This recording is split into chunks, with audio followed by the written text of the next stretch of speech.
And Manchester City didn't even have to break a sweat to win that game. It was a walk in the park, really. Erling Haaland already with his 4th Premier League hat-trick.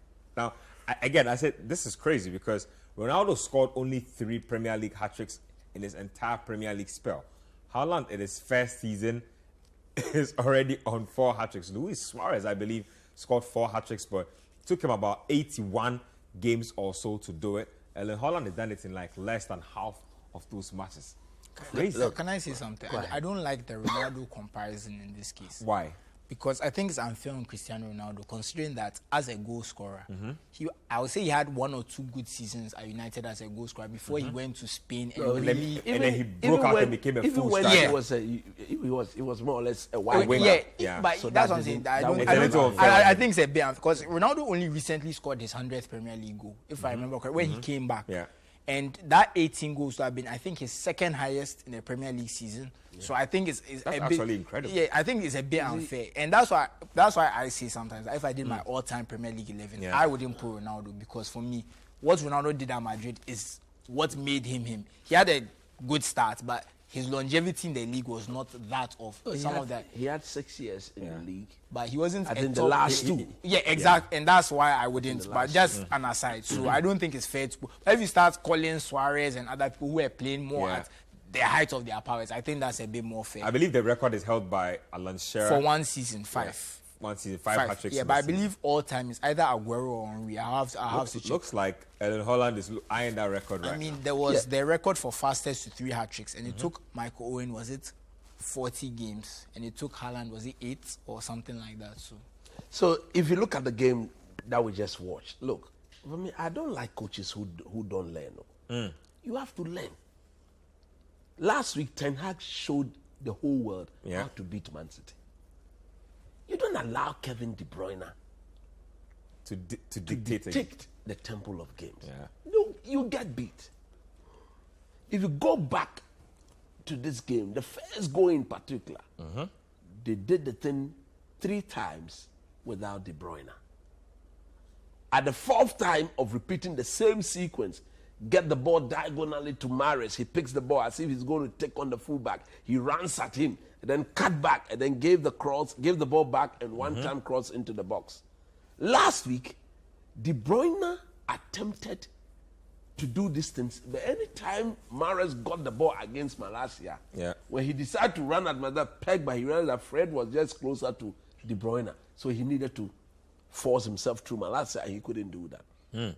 This Wolverhampton team clearly saw, and Lopetegui, he saw that this thing was being done over and over again and again and again. How many times have we not seen Man City teasing you to one side, going down, because their wingers are always wide. And that's why they keep the ball for so long. So you are shifting, which we more rather they compel you to do the diagonal shift, and they also hit you diagonally to the opposite side. And once their Mahrez or Grealish picks up the ball, they control and then they run directly. And as he's going, Kevin De Bruyne will just be pulling himself back. He brings the ball back, one-time cross. They've got a target man.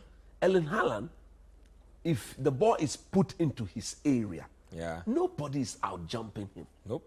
Nobody. And when he heads the ball, the power with which, the power he generates. He's strong than most players. And faster than most players too. So, look, the result was never in doubt. Lopetegui tactically, I think he got the personnel right, but the way they were playing, they didn't play to their strength. Their strength was get the ball and get it to Adama Traore. Let him run at Laporta. There was. Could you remember one occasion where Adama picked the ball and ran at Laporta for 90 minutes? You not being able to play off at halftime. No, it took him off. So you couldn't play to your strength. That was, in my view, was a tactical error. I disagree slightly with Coach. I think they handled the first half well, apart from that one moment where De Bruyne got free. I think they were okay. But I think the second half, they kind of fell apart. No, I think that first half, if the young chap who has been replacing Rico Lewis. If he's gotten his delivery right. He had 3 deliveries under no pressure. There was nobody close and he messed up. If he had delivered properly, like punished in that first been punished several times. That's fair, but I'm just saying based on the chances Man City created in the first half, they didn't create too much. And Coach was right. I think Rico Lewis, he's a good player in the sense that he's okay, but you can see the deficiencies in his game. Some of his passing is a bit sloppy, and I think defensively he got a bit exposed at times. But back to what I said, because they didn't create too many chances, I thought Wolves did well in the first half because there wasn't too much chances for Man City. But the second half, it started badly for them because, and this is no fault of Ruben Neves, but if you are running with someone and your kind of foot kind of steps on their heel a bit and they fall over in the ball, it's a penalty. It is. And that's why he didn't get a card, because clearly the referee understood that it wasn't deliberate. He wasn't trying to foul him, but it's a penalty. They scored the penalty, and then what's the next thing that happens? Jose Sa, you saw the disastrous goal where he kind of just passed it to Mahrez for no reason, under no pressure. And Mahrez just laid it off to Haaland, and that was the hat-trick. So I think the first half was handled okay.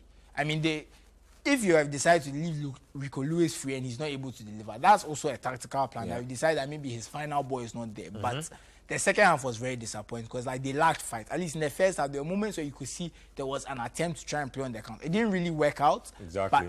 But it was okay, but the second half was very poor. I think if I was to rate the first half, I'll give them 6, and then the second half is 3 or 2.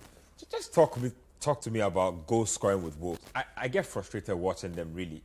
They had a chance to bring in players, and they went and brought in Pablo Sarabia.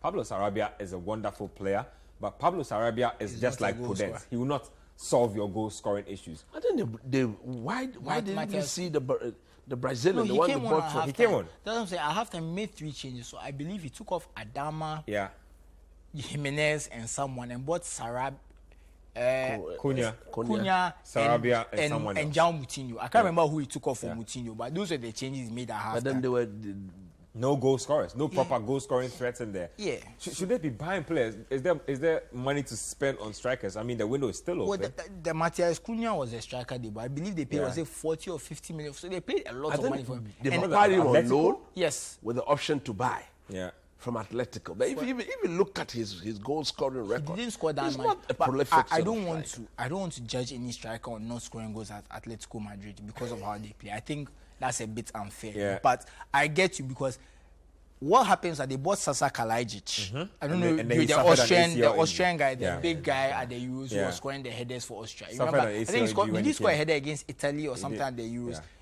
He tore his ACL 45 minutes into the season.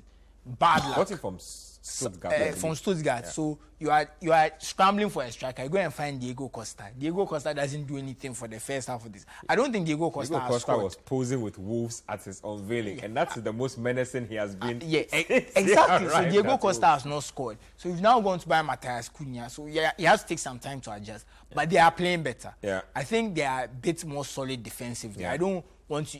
When we've seen them play, when Bruno Lage was coach, if you remember, I've said this before, they were going to go down.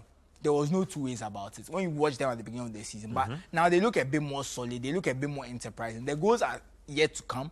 But if you are not conceding, that's a start. But you see, where they find themselves, they need to start scoring. They need to start scoring goals. Well, if you don't score, you don't but win. You see where they are as well. I agree with you, but because there's a lot of teams, just if you look at the table right now, the last place team has 15, and the team that's like 14, 13 has like 18. So all you need is like one win to just boost you up. You know. So the bottom line is you need to score. You need to score goals to get that win. I also believe that luckily for them, and this is also very important, you don't have to be that good. You just have to be better than 3 other teams.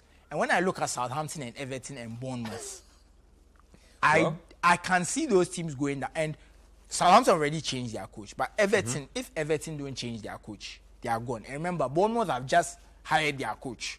So it's very unlikely they'll change again. And when I look at Bournemouth and Everton, at least, Southampton, because he's a new coach, let's give him some time and we'll make our judgments like 6 weeks. But Everton and Bournemouth especially, Bournemouth, I just think their players are not good enough. It is what it is. Sometimes your players are not good enough. Everton, I don't, because I think they have some good players in there.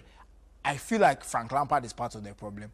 But right now, if they don't change their coach, they are gone. So there's a lot of teams not doing well. But I look at some other teams in a similar situation like West Ham. West Ham are doing well in the Conference League. West Ham finished 7th last season. It will turn around. So you have to also consider the teams around you. Who leads like this, their defense is very poor. They are interesting and exciting going for it, but they don't defend well. So you look at the teams around them, and I think that, okay, they can. There's a big possibility they'll get out. Because like I said, you need to start working on those possibilities. Oh, they are working. That's what I'm saying. At least the defense has gotten better, and they are creating more.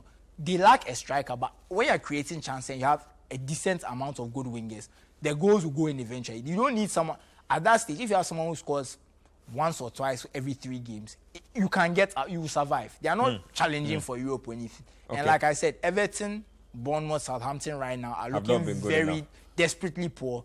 So I think they will survive. So somebody giving us some education here, yes. And I was rightly saying, the DM coach you're referring to who was poor was Razak Kasim of Olympics. He was poor. Insobela is the one who played the game actually, who was selected for the match. So Razak Kasim is the one whom I think you believe should have been playing. Yeah. And Insobela is the one who was just getting run over and not knowing what he was doing in the game. So that's what, from Wahabu, thank you for